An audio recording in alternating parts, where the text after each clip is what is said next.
Assalamualaikum warahmatullahi wabarakatuh. Kembali lagi bersama saya Yana Samsul Arif. Di sini saya akan membahas OP. Sebelum itu, apa yang dimaksud dengan OP? OP memiliki kepanjangan dari Object Oriented Programming dan juga OP merupakan suatu metode pemrograman yang berorientasi kepada objek. Dalam bahasa Indonesia, OP dikenal dengan PBO atau pemrograman berorientasi objek. Nah, OP juga kegunaan OP juga yaitu memudahkan dalam bentuk metode umum yang dapat digunakan untuk objek lainnya tanpa harus menulisnya secara berulang-ulang. Atau sebagai kalau kalian tahu, atau sebagai fungsi lah, ibaratnya seperti itu. Nah, kita langsung saja ke kita langsung saja ke dalam programnya.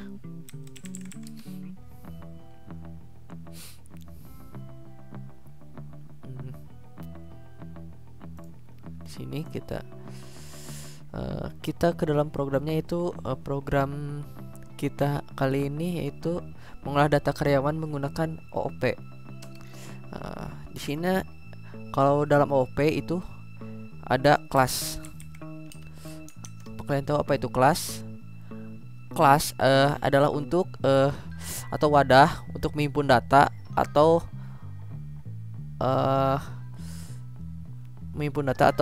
untuk menghasilkan objek. Nah, di sini kita kelasnya yaitu karyawan. Itu karyawan. Atau di sini kita ubah juga menjadi data karyawan. Nah, data karyawan. Lalu kita di sini dep. Nah, sebelum itu, apa kalian tahu apa itu dep? Dep itu sebagai tanda bahwa blok kode program tersebut merupakan fungsi. Jadi si dep ini berguna sebagai atau keyword atau kata kunci untuk fungsi. Nah, lalu kita di sini tambahkan init.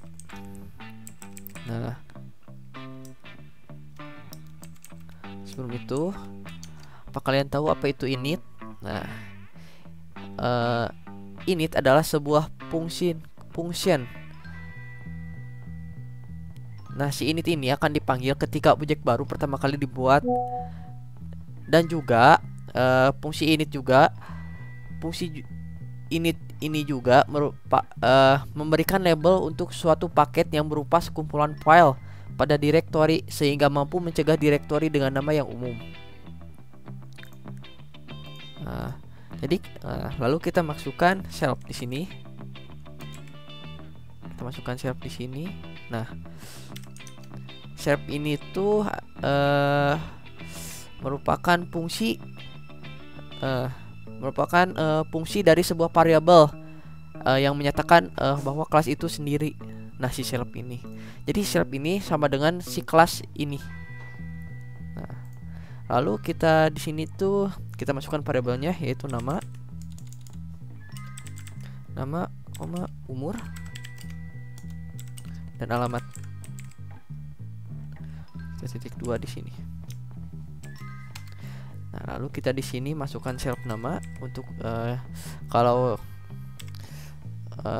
ibarat yang katanya yang lain mendeklarkan self, mendeklarkan variabel, ibaratnya begitulah. Nama sama dengan nama.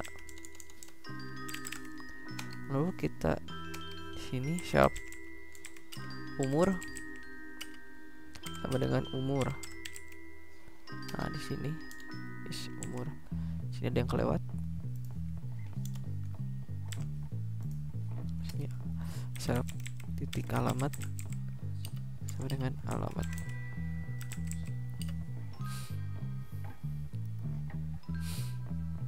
Nah,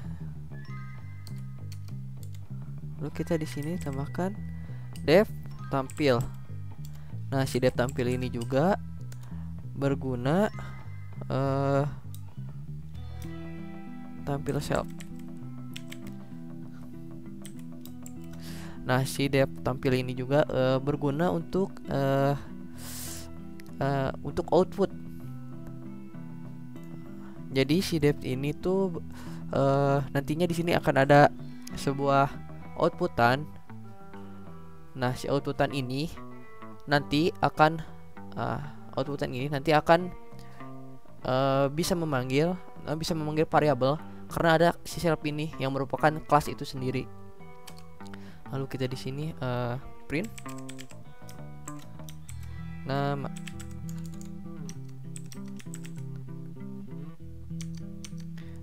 titik 2 spasi. Nah, kita koma untuk memanggil si variabelnya atau si kelas itu sendiri.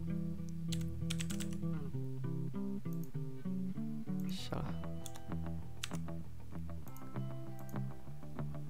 Lalu print umur. Nah, sama ini juga kayak yang nama tadi, nama self.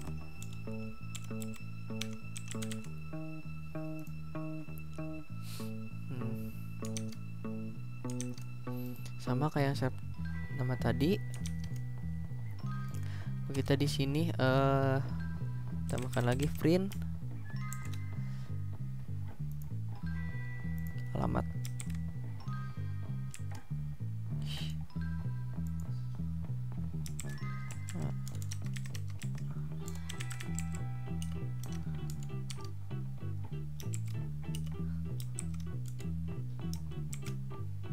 Koma self.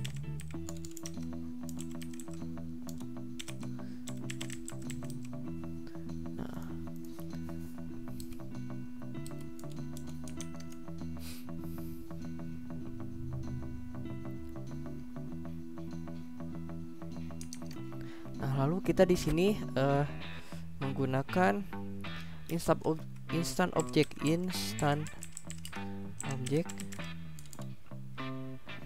yaitu berguna untuk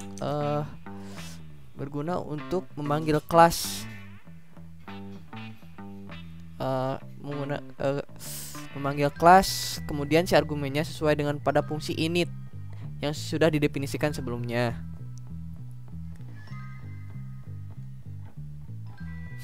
Nah, seperti ini cara pemanggilannya. Nah, kita ubah saja si untuk lebih simpelnya data karyawan kita ubah menjadi karyawan 1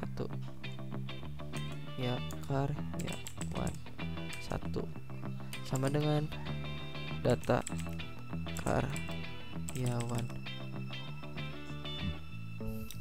kurung. Kita di sini masukkan namanya yaitu misalnya Agus, koma umurnya kita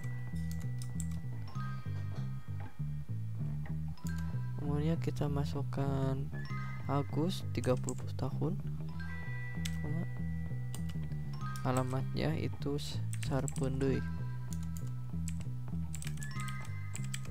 Nah, lalu kita di sini masukkan karyawan 2 sama dengan data karyawan lagi.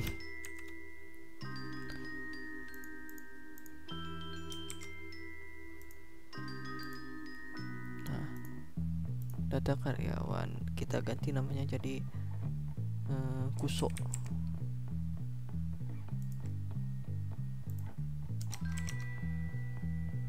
Koma umurnya kita kasih 20 tahun.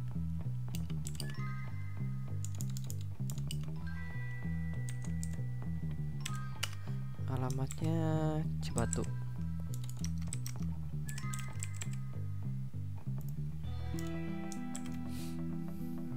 Lalu kita data karyawan ketiga kita masukkan menjadi Is data karyawan, misalnya Usep.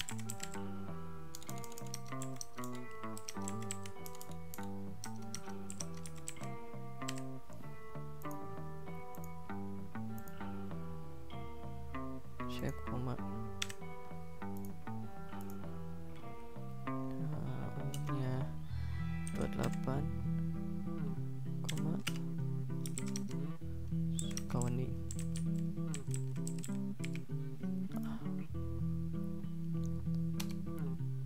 Kita di sini print dulu untuk memanggil si data karyawan yang pertama. Print 1 2 3 4 5 6 7 8. Di sini kita data karyawan ke 1. 1 2 3 4 5 6 7 8. Nah, di sini itu cara pemanggilannya yaitu dengan cara memanggil si fungsi memanggil si fungsi tampil ini dengan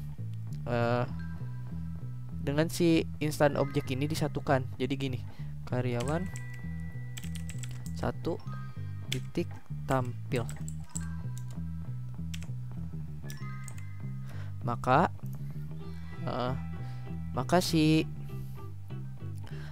nanti si karyawan outputan tampil ini akan masuk ke data karyawan ke 1, lalu memasukkan data yang ini, data karyawan yang ke 1. Kita ambil contohnya terlebih dahulu.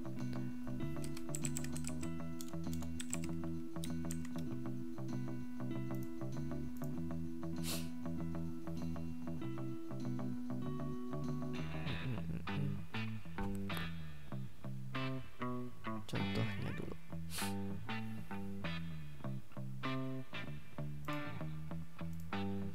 Bentar.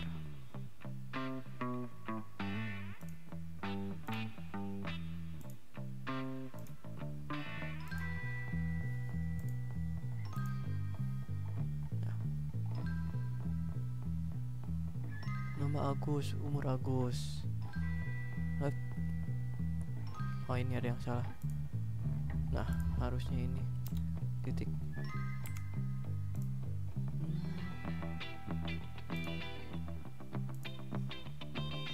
Nah, Agus, umur Agus. Nah, ini harusnya pakai kutip.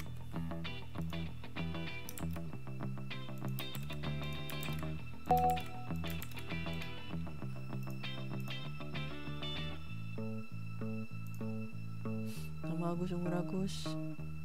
Oh, ini salah.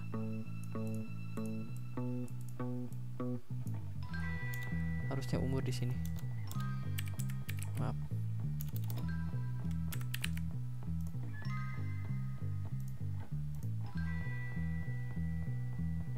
Nah, di sini jadi si data karyawan yang ke 1 itu nanti akan dipanggil sama yang ini.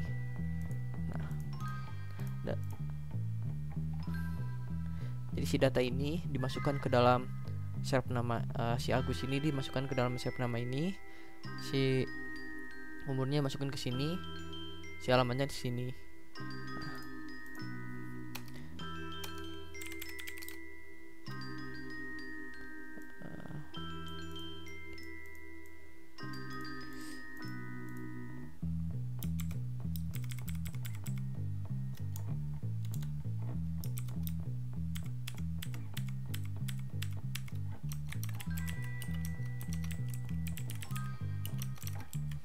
Kedua.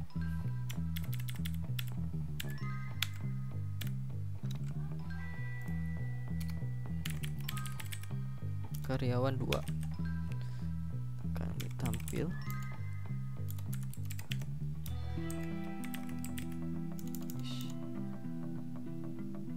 Tampil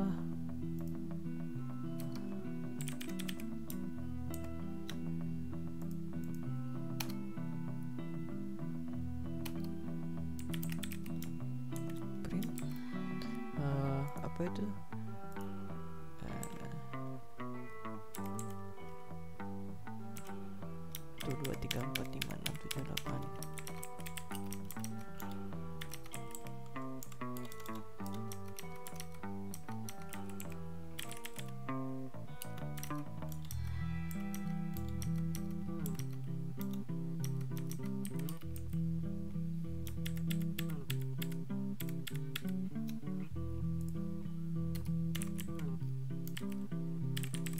karyawan 3 titik tampil.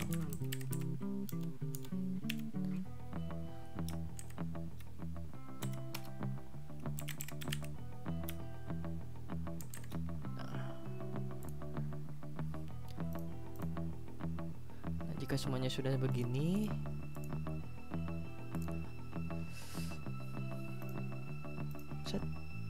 kita coba. Nah, hasilnya akan seperti ini. Jadi ini adalah program pengolahan data karyawan yang menggunakan OP. Jadi si OP ini untuk memudahkan kita sehari-hari dalam membuat program, yaitu mungkin kita bisa terbiasa karena ini adalah seperti sehari-hari, ataupun juga ini karena ini ataupun juga ini cuma memanggil saja gitu programnya, yaitu seperti tampil si karyawan titik tampil ini dipanggil ke sini, jadi si fungsi ini ditampilin ke sini, dan si karyawan ini, si Agus, nama ini dimasukkan ke sini. Jadi ini adalah seperti program yang saling berinteraksi antar objek, yaitu saling memanggil dan memanggil, begitulah intinya. Mungkin sekian dari saya tentang OP atau Object Oriented Programming. Mohon maaf bila ada kesalahan, karena saya juga masih belajar. Assalamualaikum warahmatullahi wabarakatuh.